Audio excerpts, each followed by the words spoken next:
Hey ngubani ngoku? Njani? Yena ndini umthetho wakho unjani? Direct kuhloko njani ku? Uzothina uyazela ibandla lapha. Ndikuguglishile. Ha? Sizohlala nawe ekhaya ngqothiwe ngokuze apho. Dimitswe nguwe kaloku.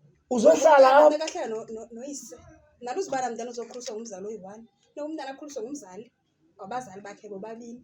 Ndinekona ba umosha ilife yami like umosha nje ilife yami. Sithana sami apho nganto endiyimoshayo. Umkile mosumkakho. Dimba kumfazi omtsha. Hey mama upadlanga mntanina awuphilanga wena.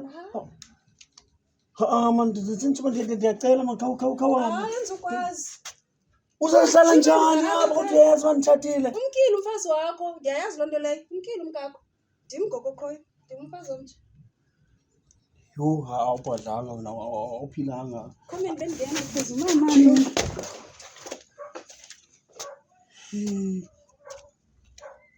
Yiza, ndibanze lithi phakwa ntoni?